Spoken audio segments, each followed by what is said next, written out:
Boa tarde, amigos da TV Vila Imperial, Canal 19, e agora também os amigos de Bastidores. Hoje vamos iniciar o programa falando do que nós nos propomos a fazer, que além de divertir, evidentemente, é de formar plateia. Eu li hoje no Globo, por exemplo, a atriz da Globo, famosa, que agora não me ocorre o nome, fez um monólogo no final de semana, e lotou o Teatro Dom Pedro, foi um grande sucesso. Parabéns para ela. E eu gostaria de um dia tomar essa notícia de um grupo de Petrópolis, de uma companhia, de um ator de Petrópolis, porque nós temos grandes espetáculos, grandes atores, e é preciso que o público petropolitano apoie o teatro da cidade. Então, agora, para que a gente possa tentar passar o teatro para vocês, a importância do teatro como cultura, como divertimento, é necessário que a gente, para a formação de plateia, a gente consiga favorecer o espectador, dar conforto ao espectador. E nós vamos continuar fazendo essa campanha que eu falei aqui no primeiro programa, para que as cadeiras numeradas dos teatros possam o teatro abrir 15 minutos antes, e que não deixe as pessoas em pé numa fila imensa, às vezes até na chuva, no sereno, como acontece no Teatro Dom Pedro, e no salão do Teatro do Centro de Cultura Raul de Leone. É um absurdo. Quando existe uma procura maior, ficam pessoas idosas até nas escadas, em pé, esperando meia hora, uma hora, que seja aberto a sala do teatro. Isso realmente dificulta, não favorece o público a comparecer, a prestigiar o teatro. Então, esta campanha nós vamos debater. Nós tivemos aqui, no programa passado, o diretor de cultura da cidade, e fez uma bela entrevista, e nós vamos falar com ele, pressioná-lo, para que essas coisas sejam contornadas e que nós possamos oferecer ao público petropolitano um maior conforto para assistir teatro. Bem, por hora é só, e vamos ao programa.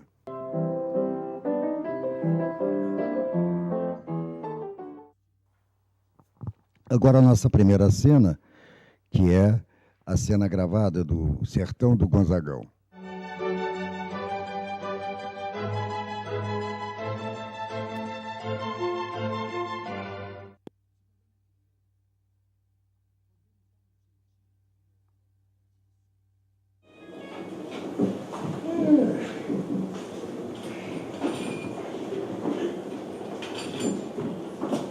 Eita, friozinho da molesta e friozinho da peste. Nunca vi fazer tão frio no interior do Nordeste. O Brasil está crescendo, esse mundo está mudando. A TV está se expandindo e a internet está mandando. Da cidade ao povoado, do norte ao sul, sim. Nada mais é novidade por esse mesmo Brasil. Certos costumes no mundo, onde a seca é uma peste, ignorância e pobreza ainda assolam o Nordeste. E é para lá que estamos indo, para mostrar a reportagem.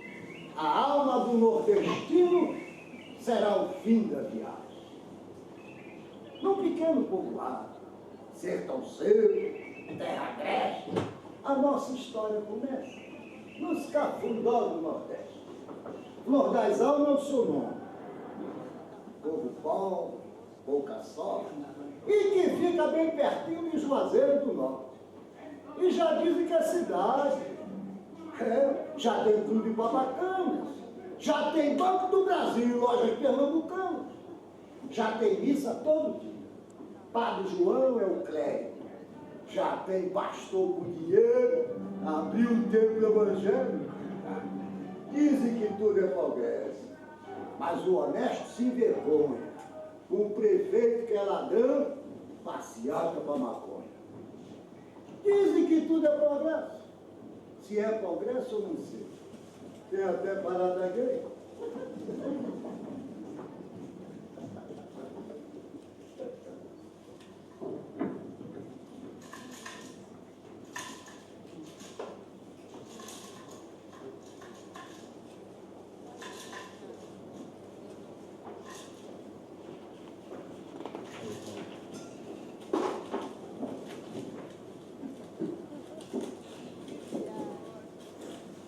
Todos aqui podem ver, só eu não posso enxergar as cores que tem no mundo e as belezas do lugar. Minha terra tem palmeiras, onde canta o sabiá. O destino me fez cego, só não vê quem já morreu.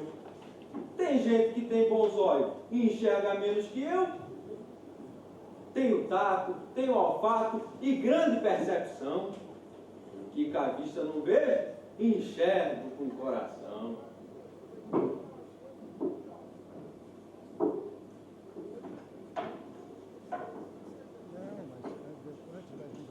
Se tem bondade no mundo, a maldade é bem maior.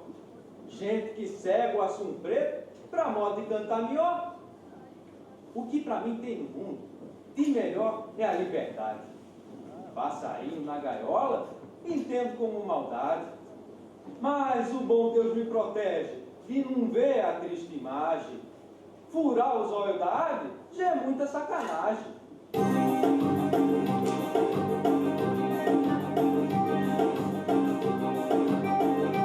Tudo em volta é só beleza, sol de abril e a mata em flor, mas assunto preto, cego dos olhos, não vê a luz, ai, tanta de dor. Preto,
agora vamos para o nosso segundo quadro, que é a história do teatro.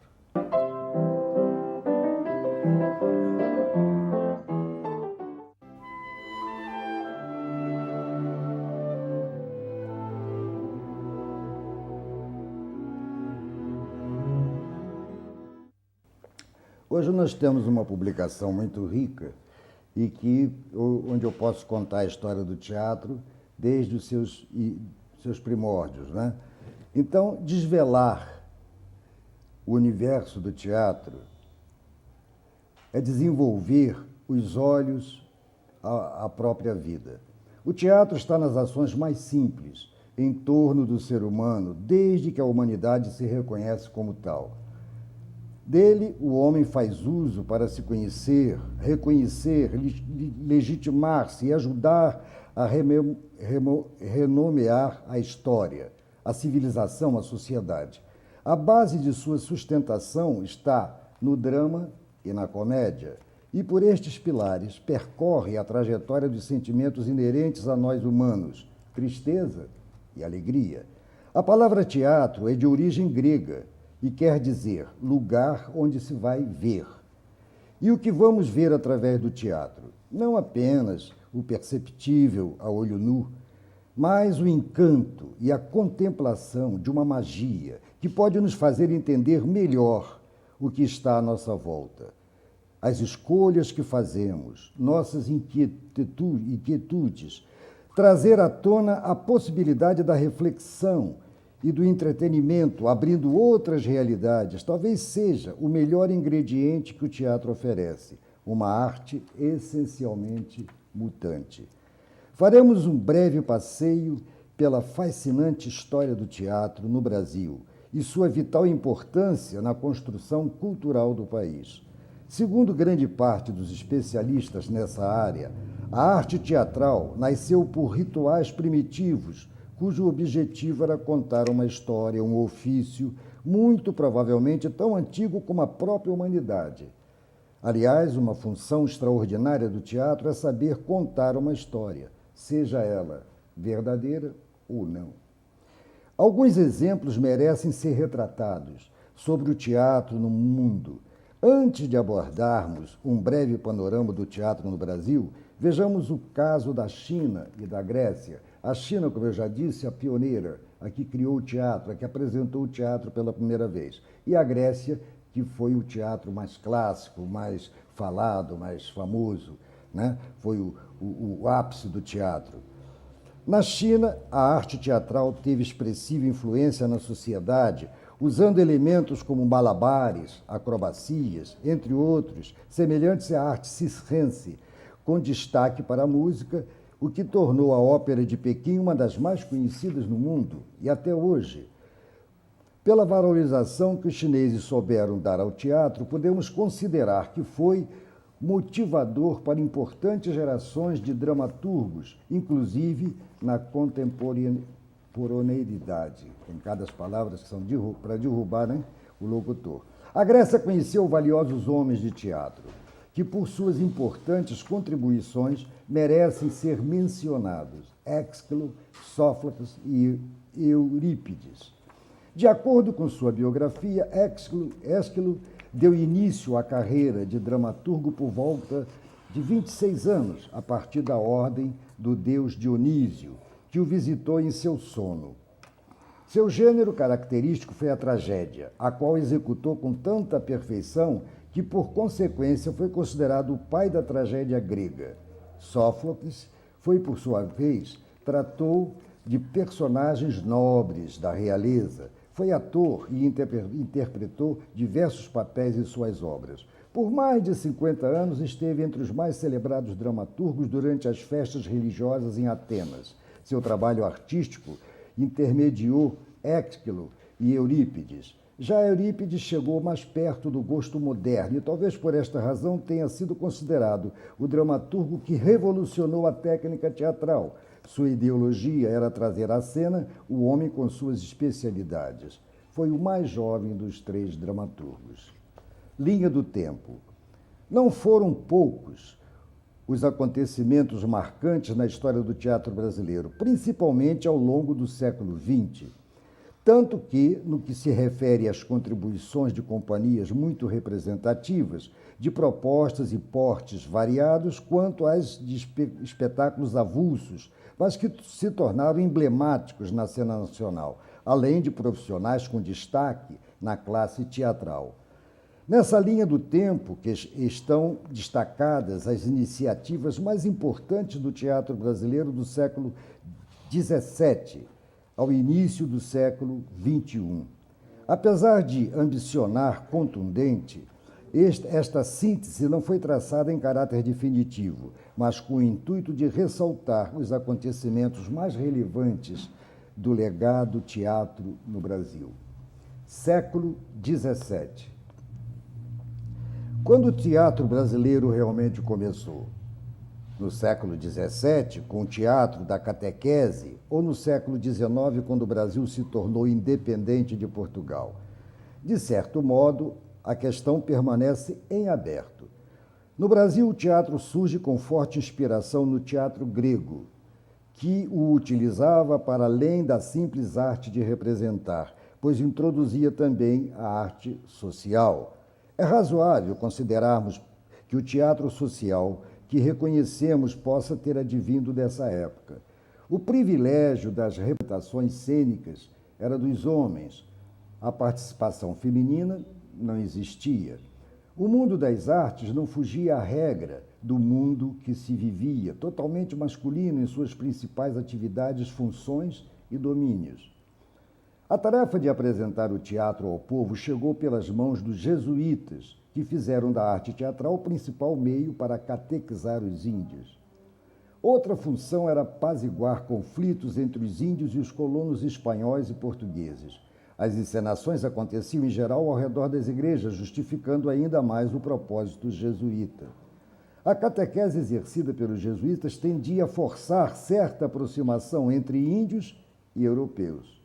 O padre José de Anchieta teve um papel destacado nesta função e teve seu nome reconhecido entre os significativos jesuítas da época, com relevantes obras escritas. Em todo caso, o primeiro a escrever peças com certa regularidade foi Santa Cruz. José de Anchieta recebeu a incumbência de escrever autos, misturou idiomas dos colonizadores e dos colonizados, português, castelhano e tupi, nos textos e aproveitou as manifestações artísticas dos índios, canto e dança, como forma de sedução. Inseriu personagens alegóricos como o temor, o amor de Deus, o mundo, a carne, a ingratidão, o governo. Seus textos tiveram conexões diretas com o milagre, gênero medieval dos séculos XIII e XIV. A mais louvada de suas peças foi Na Festa de São Lourenço, na aldeia de Guaraparim, permanece como a mais longa escrita em tupi. Século XVII.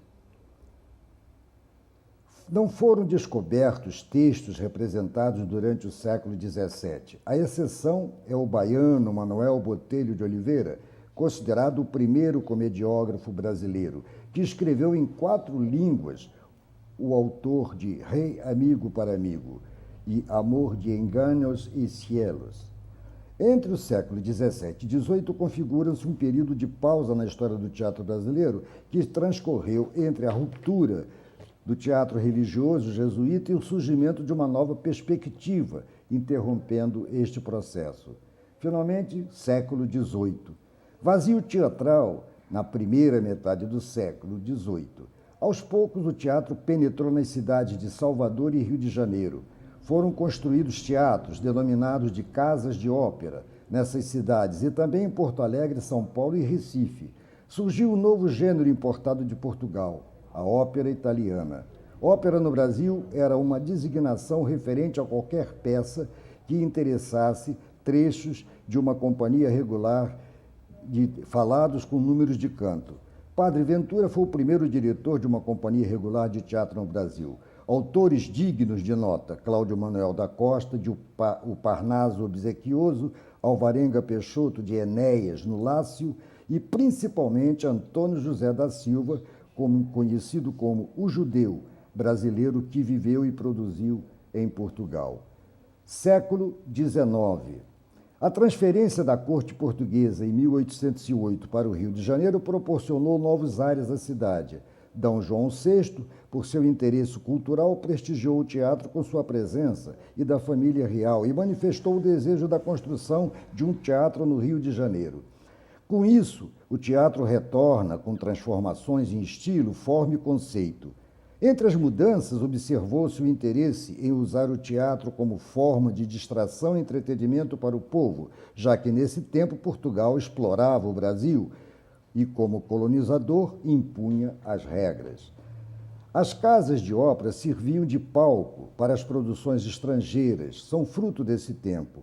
Ainda não temos até aqui uma arte teatral essencialmente brasileira, razão pela qual historiadores e estudiosos indicam que este vazio teatral não se reflete por falta de representações, e sim pela ausência de produtividade brasileira. Porém, com a independência do Brasil em 1822, o panorama começa a mudar, a delinear um outro rumo que posteriormente parece cheio de brasilidade, promovendo logo de início a substituição de atores estrangeiros por brasileiros. Esse estímulo deu origem, inclusive, a construções de teatros Brasil afora. Mas coube ao Rio de Janeiro ficar, de certa forma, com a melhor fatia deste movimento, uma vez que era a capital fluminense a residência da família real. Com este entusiasmo e incentivo da corte durante o século XIX, muitos despertaram para a arte teatral. E João Caetano, 1808-1863, contribuiu bastante neste aspecto. Daí tem um dos melhores teatros do Rio com o seu nome. Empresário, atuante, desbravador e autodidata, bem relacionado no mundo artístico do Rio de Janeiro, fundou sua companhia em 1833. Isso o possibilitou lançar nomes que marcaram a história do teatro, entre eles Francisco Correia Vasques, 1839-1892, que veio a se tornar um dos atores mais queridos das plateias fluminenses. Sua dedicação às artes cênicas esteve em primeiro plano. Igualmente a João Caetano, outro nome se destaca no meio artístico teatral, cuja contribuição chegou aos dias de hoje. Trata-se de Martins Pena, grande comediógrafo, 1815-1848, a quem se acredita a introdução da comédia de costumes. Um autor preocupado em retratar o lado urbano, falar do homem comum, trazendo à cena a linguagem coloquial, a sátira e o estilo cômico. Martins Pena registrava o modo de vida do país, criando oportunidade de o público se perceber por meio da arte e enxergar sua própria imagem, função inclusive das mais nobres que o teatro pode oferecer, entreter e fazer pensar. Sob as influências de Aristófanes e de Molière, Martins Pena se notabilizou como autor de comédias de costume, em peças como Judas, em Sábado de Aleluia, O Noviço, uma das mais famosas, até hoje temos representações, O Ciúme de um Pedestre ou O Terrível Capitão do Mato. Seus temas frequentes eram o contraste entre o morador da cidade grande e o interior e a sátira ao fascínio pelo estrangeirismo. Gonçalves Dias escreveu Leonor de Mendonça, considerado o mais belo drama romântico histórico brasileiro.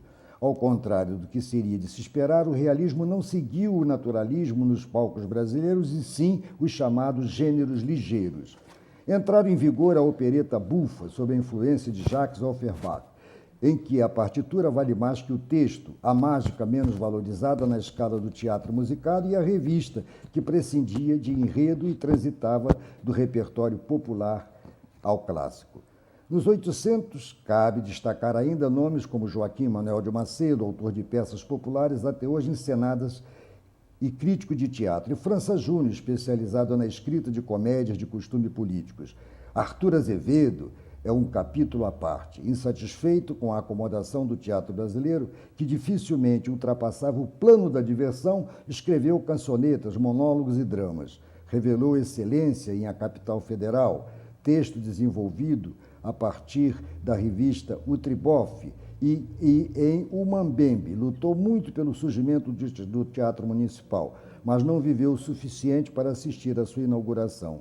Morreu no ano anterior, 1908. E aqui, para concluir esse pequeno trecho, texto, eu tive a oportunidade de assistir esta peça, o Mambembe, comemorando o centenário de Arthur Azevedo, justamente no Teatro Municipal. Foi um espetáculo fabuloso, com um elenco sensacional, pontificando naturalmente a grande atriz, a dama do teatro brasileiro, que todos conhecem. No próximo programa, nós vamos falar de um lado do teatro importante, fundamental, o teatro de revista. Então, hoje é só e vamos para a nova cena do nosso programa.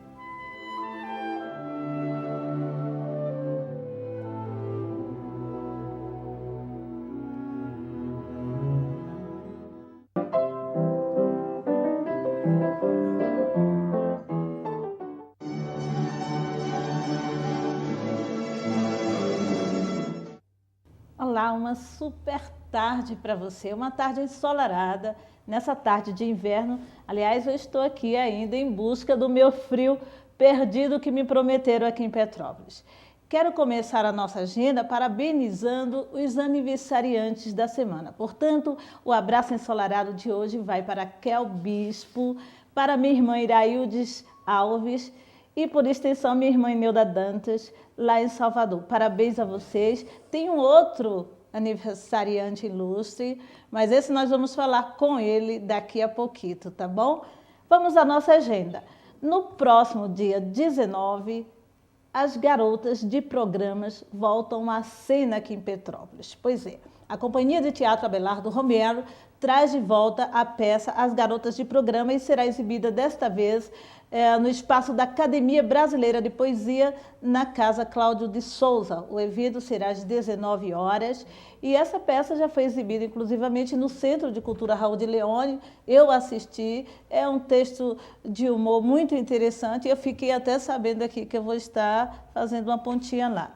E bem antes, no dia 13, será lançado o livro Tise, Além dos Limites das Almas, do escritor Francisco Carlos Brandi.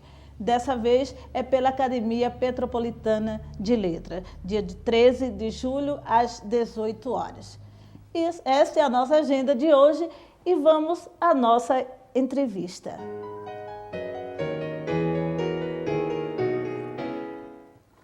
Pois é.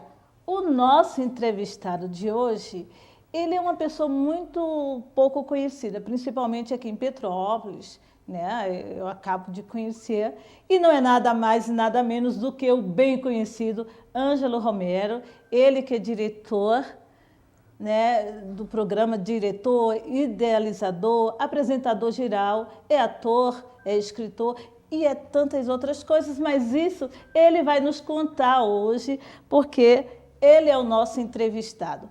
Ângelo, eu nem posso dizer muito bom te ter aqui, eu tenho sempre, aliás, eu é que estou aqui com você. E então? Bem, a produção do programa me preocupou, porque até ainda há pouco eu não sabia quem seria convidado para a entrevista. E isso me fez lembrar muito esses programas especiais, espetaculares da televisão, de surpresas, né? Para criar um clima de emoção. Então, de repente, o rapaz ou a moça não vê a mãe que mora no território do Acre há 30 anos, e aí o repórter pergunta, então quer dizer que você não vê a sua mãe há 30 anos? Puxa vida, e ela mora onde? Lá no território do Acre. A gente...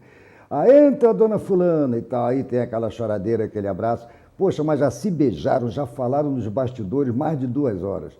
Então, isso realmente é que a televisão faz para causar impacto. Então, é evidente que na última hora eu soube realmente que era eu e não tendo o outro, né?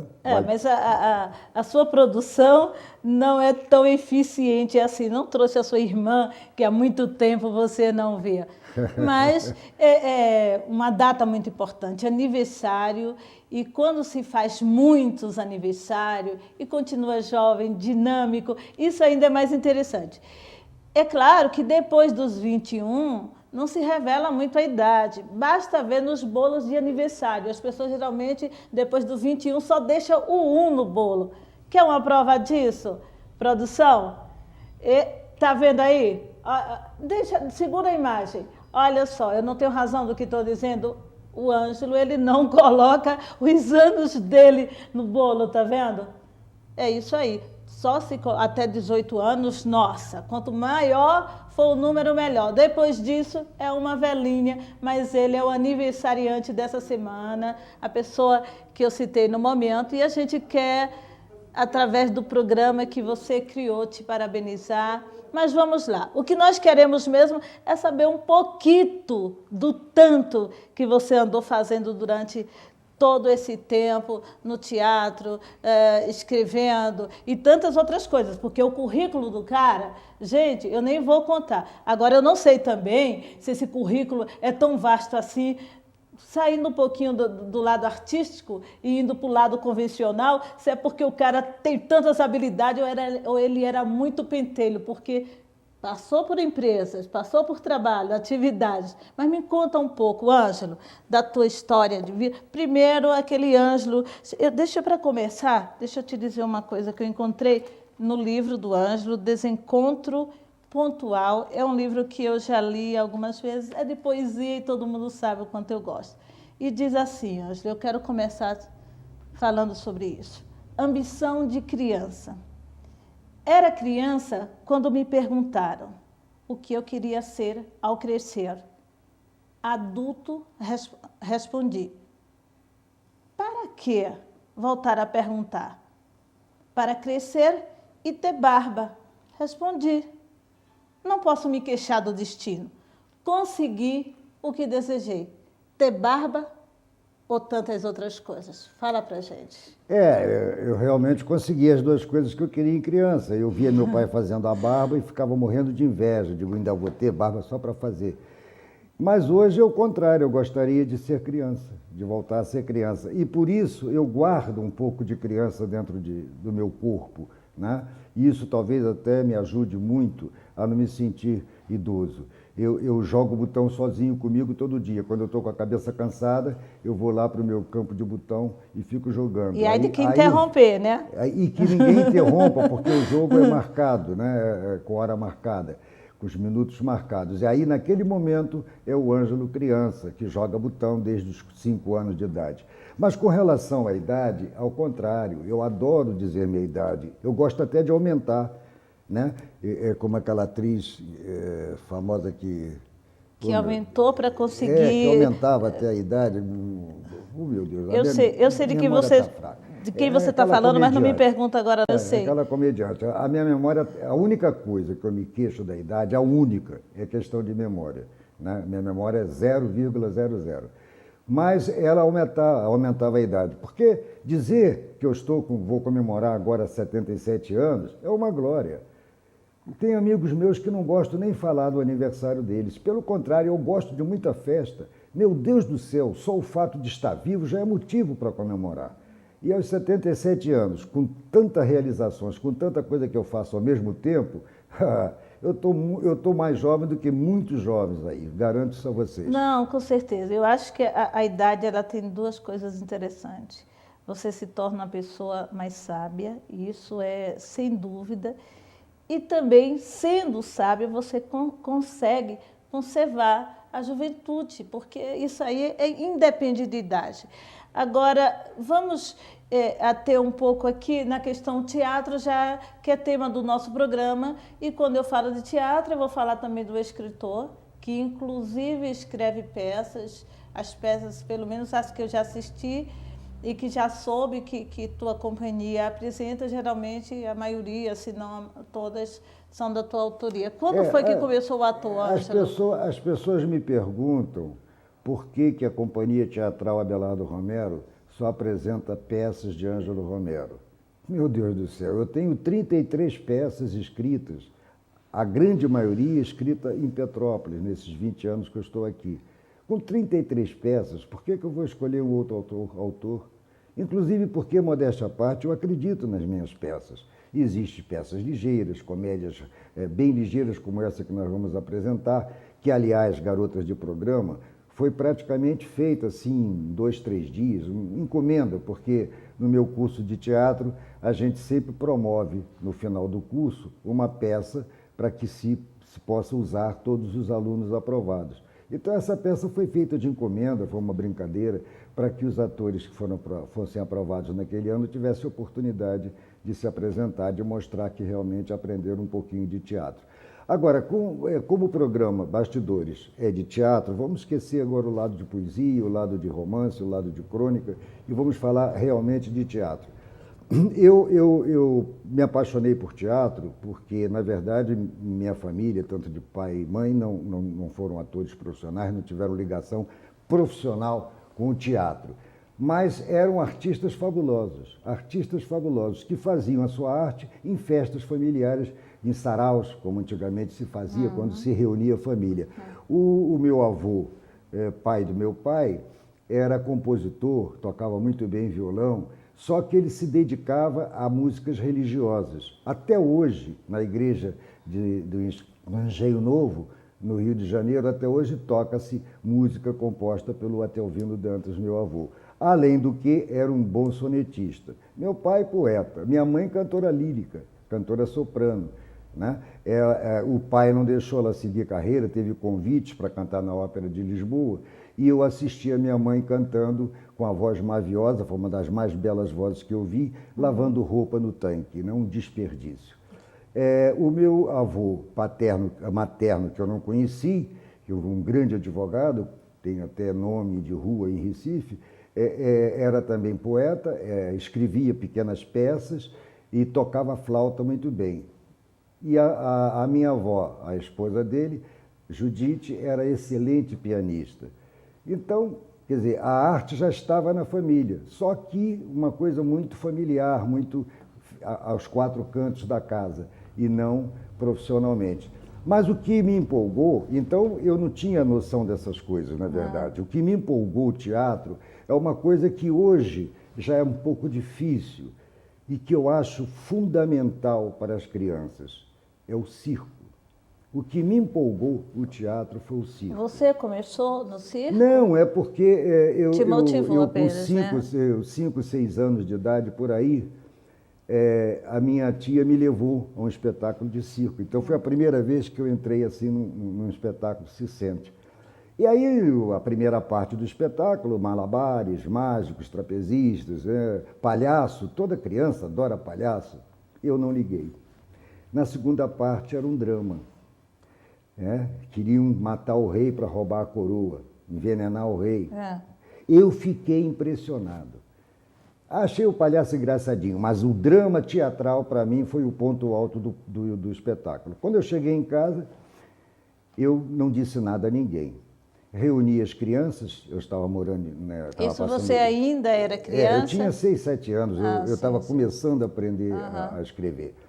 Então, eu estava de férias em Pernambuco, então eu ia para a praia de Olinda todo dia, jogar bola, tomar banho de mar, reuni as crianças e disse, vamos fazer teatro. E como eu ainda não podia escrever o texto todo, eu fiz o primeiro e único plágio da minha vida. Eu copiei o drama que eu tinha assistido no circo e durante talvez um mês, não sei, eu dizia as frases, fazia as crianças decorarem. Eu sou o rei, você é a rainha, você é o cara que vai me matar com veneno. E aí comecei a fazer o elenco, ensaiei bastante. Quando eu vi que todo mundo sabia as respostas, eu aí fui conversar com a minha tia, que foi um dos maiores personagens que me fez entrar na vida artística, tia Albinha, saudosa tia Albinha. Tia Albinha, vamos fazer teatro aqui na sua casa. Teatro, meu filho? A peça já está pronta. Eu só preciso agora do guarda-roupa, das roupas das crianças. E como é que é a peça? Eu contei rapidamente a peça para ela, ela disse, deixa comigo. Foi no armarinho, comprou papel crepom, cartolina, purpurina, para fazer a coroa do rei. Bacana isso, né? E nós fizemos a peça. Mas o mais importante de tudo é que nós não tínhamos ainda noção de dinheiro e vendemos o ingresso a R$200.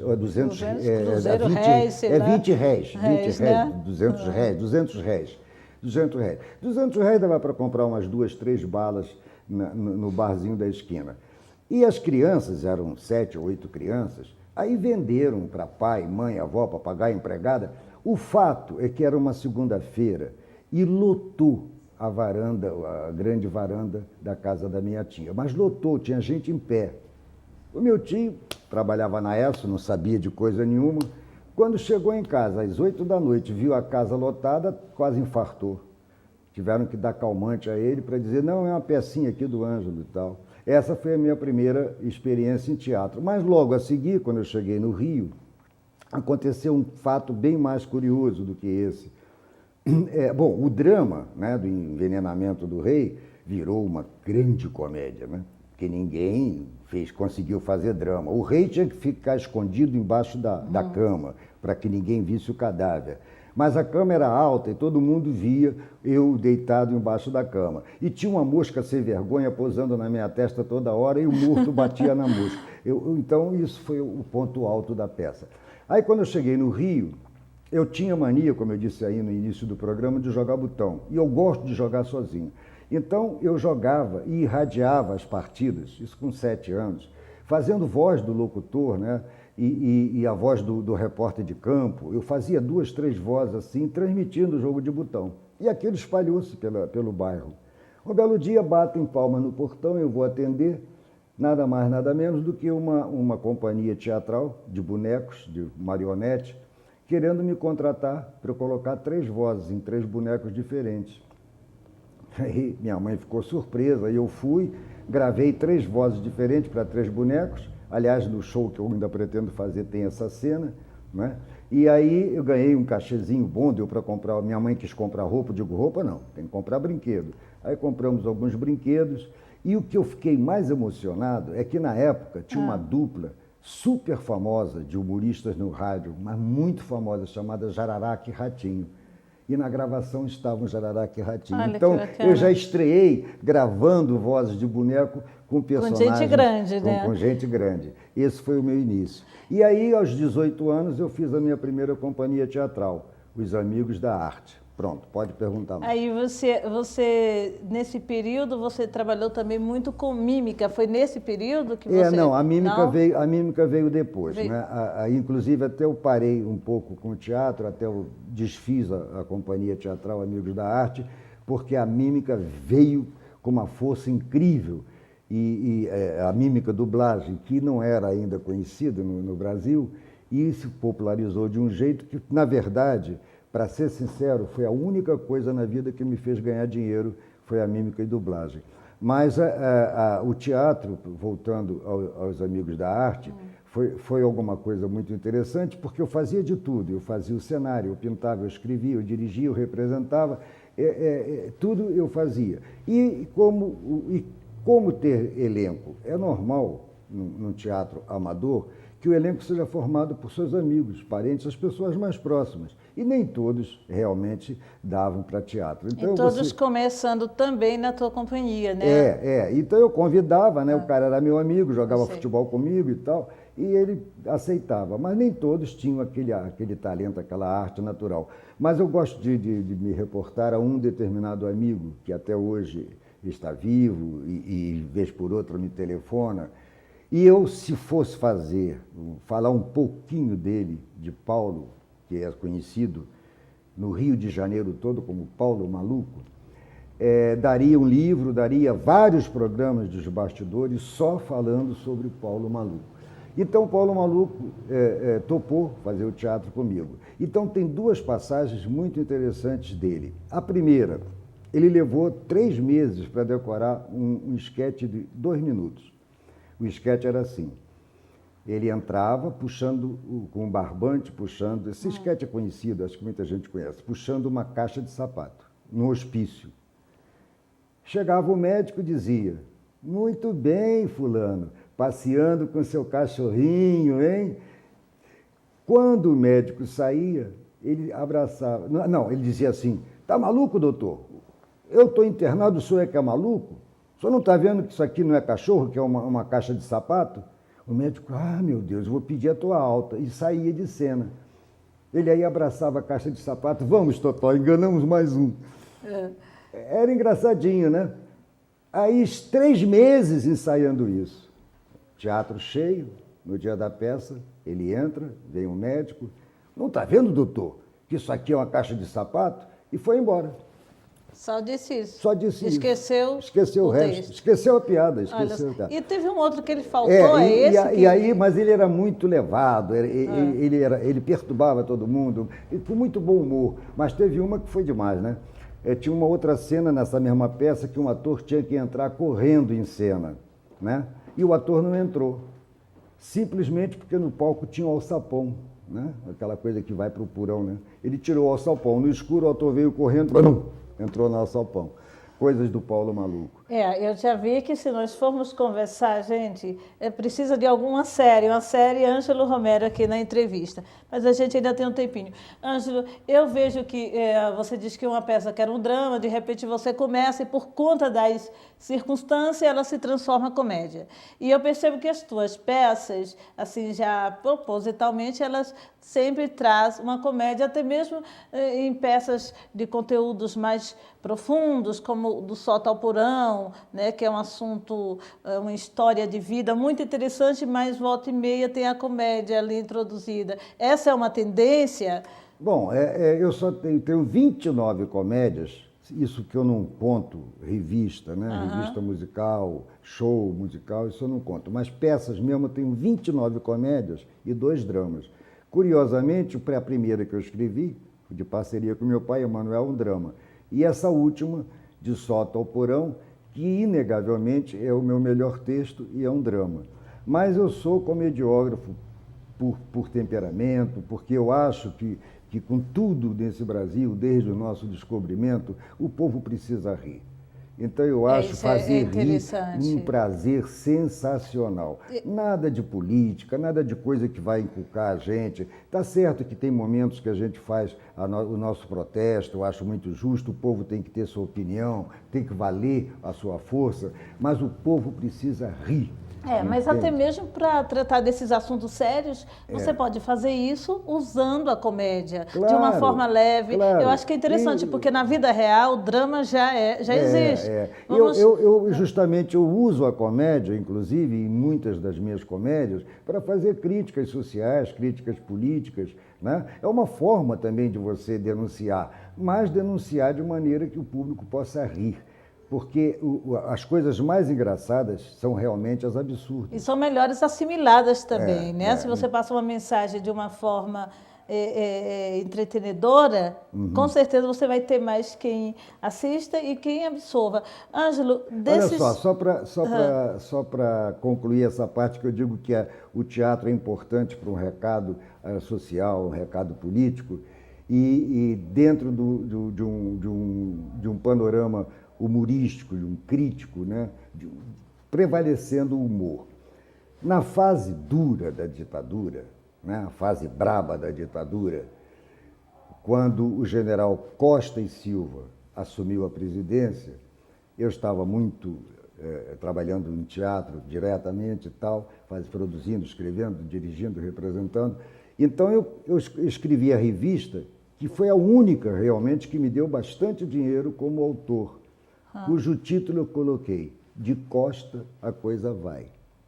Então, a ditadura engoliu, porque pensou que de Costa a Coisa vai, eu estava fazendo um elogio a Costa e Silva. Né? E aí não houve... Passou pela censura sem e você nenhuma conseguiu restrição, passar a mensagem. E eu consegui passar a mensagem. Bacana. E os críticos da censura não entenderam que a mensagem era realmente criticar a ditadura. Isso foi uma grande vitória, modéstia à parte da minha vida. Me diz uma coisa, de tuas 30 e tantas peças, quantas ainda inéditas, Ângelo? A maioria, porque a maioria das minhas peças, eu sou o tipo de escritor que adora o cenário. Eu acho que cenário é um dos espetáculos da peça. Eu não gosto do teatro de hoje em dia, que o cara bota uma caixa de cerveja, senta, bota um banco, pronto, já está uma peça ali. Eu gosto de cenário. Então, a maior parte das minhas peças eu não posso fazer porque não tem como montar um cenário. Então, teria que ter dinheiro para a produção. Né? Então, eu tenho procurado fazer as mais facezinhas, né? Então, a maioria está inédita. Mas como eu espero ir até os 110 anos, Eu ainda vou conseguir dinheiro para montar mais algumas. Mas diz que agora já se consegue viver até 120 muito bem, então dá para esticar um pouco. Ângelo, até você aqui tem tempo limitado, cara. Só falta 2 minutos, isso já passou 1. Então me diz, você neste momento tem 2 peças interessantes, uma que você vai representar agora na Academia de Poesia e tem também aquela peça que é Se o Sofá-Cama Falasse, uma peça do enredo muito interessante, com muito humor, em 4 situações interessantes de fatos que ocorrem no sofá, os fatos que você nem imagina e aqueles que você talvez já tenha vivido ou presenciado. E tem também De Solto ao Porão, que você diz considerar a tua melhor peça. Essas estão em espera mesmo de patrocínio, né? De Solto ao Porão só tem um grande problema, que o texto do personagem que eu faço é imenso. Então eu só posso pensar em começar a ensaiar depois que tiver com o texto decorado, coisa que eu duvido que um dia consiga. E seria uma grande frustração para mim não conseguir realizar essa peça e esse papel. Agora, com relação à outra, nós já estamos ensaiando há bastante tempo, eu só dependo da abertura do Centro de Cultura para marcar uma data e nós estrearmos. Eu pretendo, antes do final do ano, levar a público aqui em Petrópolis Se o Meu Sofá-Cama Falasse. Tá certo, tem tantas outras coisas que eu queria perguntar, saber, mas o tempo não espera. Eu vou só te desejar aqui que você continue com toda essa garra que você sempre teve e que você possa ter um aniversário lindo. Eu já estou sabendo que tem comemoração entre amigos, não é? Então, eu te desejo desde já sucesso no teu aniversário, sucesso sempre, que tudo corra bem, que as tuas peças aconteçam ainda esse ano. E muito obrigada por, dentro do teu programa Bastidores, bater esse papo comigo. Eu que agradeço, foi um prazer. E algumas pessoas que ainda não conheciam um pouco do meu trabalho, agora já estão conhecendo. E já estamos com o tempo estourado, vamos para a nossa última cena, que vai ser a primeira vez que vamos apresentar na cena Teatro em Gotas, uma cena ao vivo, que ela já foi apresentada em teatro com muito sucesso, com as atrizes Marina Ramos e Florisbela Nascimento. Mas antes nós vamos a um pequeno intervalo comercial e quando voltar, já volta com a cena, ok? Muito bem.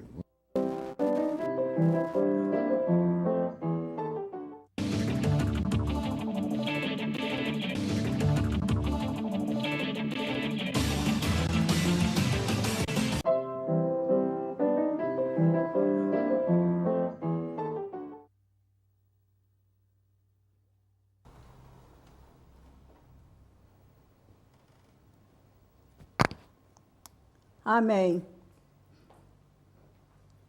Estava dali só olhando você rezar. Juraci, você emprestaria seu terço assim que você acabar de rezar? Meu terço?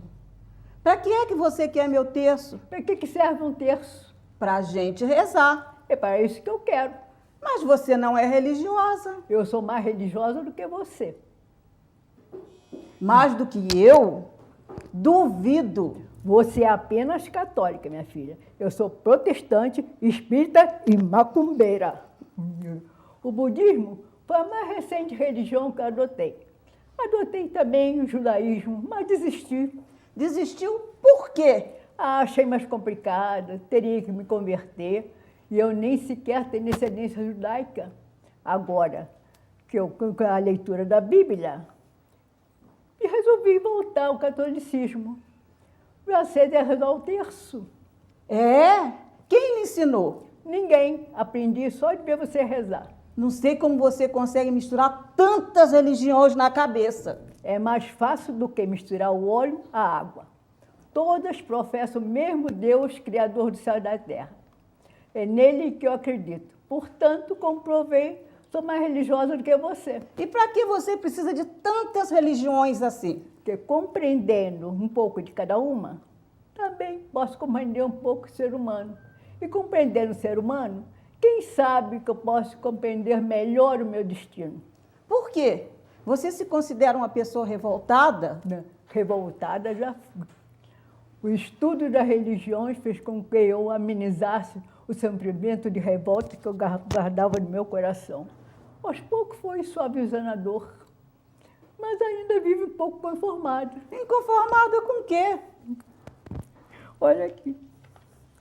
Olha aqui esse retrato. Nunca mostrei a ninguém. Ah, que menina bonita. Quem é? É minha neta. Estava aí com 6 anos. Sua neta, e onde ela está? Eu daria tudo para ver onde minha neta está. A última vez que eu vi minha neta, ela estava na igreja, foi fazer a primeira comunhão e eu não fui convidada. Mas por que não foi convidada? A minha filha não se dá comigo. Se a sua filha é uma desnaturada, não merece as suas lágrimas. Eu não choro por minha filha. Eu choro por minha neta, que até os 8 anos eu ajudei a criar. Mesmo depois que eu fui abandonada pela família, continuei a mandar dinheiro para pagar seus estudos. Só que eu rompi a remessa quando ela entrou para a faculdade, porque eu aí não tive mais recurso. Mas e a sua neta nunca lhe procurou? Nunca. A princípio, era uma criança, não entendia coisa alguma. Mas hoje, está com 21 anos. Juraci, o que está acontecendo aqui? A senhora não vai acreditar, madame. Imagine a senhora que a Abigail tem uma Merda do cisco no olho que eu não consigo tirar.